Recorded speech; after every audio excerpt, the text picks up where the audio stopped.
1994. Bungie, a video game studio from Kirkland, Washington, begins to produce a series of video games under the name Marathon. These revolutionary first-person shooters are the first in the genre to introduce dual-wielding weapons and the voice chat in multiplayer matches, a grim specter of things to come. 2000. Black Monday, a name used throughout history for Mondays that see terrible events like riots and massacres. A name Apple computer fans use to describe Monday, June 19, 2000, when Microsoft purchases Bungie Studios. 2002.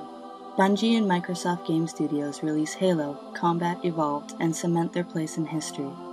The game is critically acclaimed and applauded by fans. 2004. Riding on the success of the first game, and with the promise of online play, Halo 2 breaks video game sales records in pre-orders alone. With new Halo comes new online play and a new language of voice chat insults. Despite this, the game is a huge success. 2007. Halo 3 breaks the already massive precedent set by Halo 2 and becomes the largest entertainment launch ever, selling more in its first month than all other games combined, ever. The success is so great that it quickly makes Sony and Nintendo realize that they have no place in the video game market. Within the quarter, both are bought by Microsoft and absorbed into Microsoft Game Studios. 2011. With 2011 comes the release of Halo 4. There is no other media release this year. Every worldwide facility capable of producing writable disc media is pouring its resources into copies of the game. By its 6th month of release, there is one copy of Halo 4 to every 3 people in the world.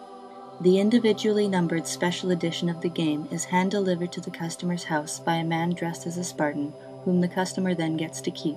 Due to a manufacturing oversight in the first run, the inability to remove the Spartan's helmet gives them an estimated lifespan of 6 to 8 days after delivery. To compensate, Bungie offers a free replacement and an art book if customers send the body back. 2015. The next chapter in the Halo saga is a massive disappointment.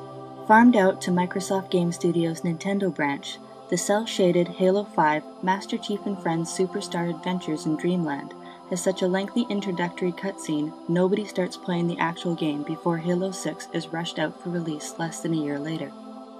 2016. Halo 6 is notable for being the first truly cross-platform event released across all mediums. Table games, movies, comics, magazines, novels, radio plays, VR, TV shows, and home pregnancy tests. Halo is now such a massive cultural phenomenon it has become required curriculum in school. Despite the cross-platform tie-ins, the centerpiece remains the video game, selling 1.4 copies per person on the planet. Xbox creator Jay Allard is elected president, and one of his first acts is the renaming of the Grand Canyon to Blood Gulch. 2021. Halo 7 is notable not only for completely revitalizing the series, but also bringing about world peace. With everybody too busy playing online to fight, wars and disputes are now settled in 65,536 aside Team Slayer matches. In a world finding itself without violent conflict, the UN convenes and proclaims Jay Allard Master Chief of the world. Ownership of Halo is now mandatory, and it is a jailable offense to disconnect from an online game before its conclusion. Such infractions are punishable by the player having his gamertag revoked until they finish watching the opening cutscene to Halo 5. For most, this is considered a death sentence. 2026. Released on November 15th, now Halo Day, an international holiday, Halo 8 is the game that brings about both the end and a new beginning as a perfect storm gathers.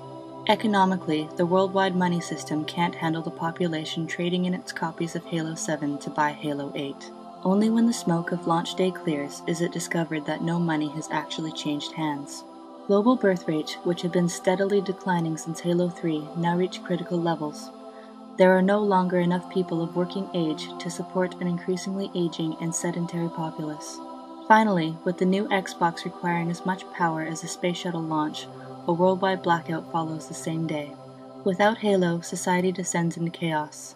People leave their homes, many for the first time in years. Some children have never seen the outdoors. People are so ill-equipped for face-to-face social interaction that fighting breaks out immediately. Circle strafe hopping proves an ineffective offense, and corpse humping results in record crossfire casualties. The world's population is decimated almost overnight. Those who survive the Halo cost find a new society based on the teachings of Halo. 2034, the human race rebuilds. Work begins on construction of the Halo. Present day, with construction finally complete on the Halo, the human race can begin anew. Society can now focus on reclaiming the knowledge we once had.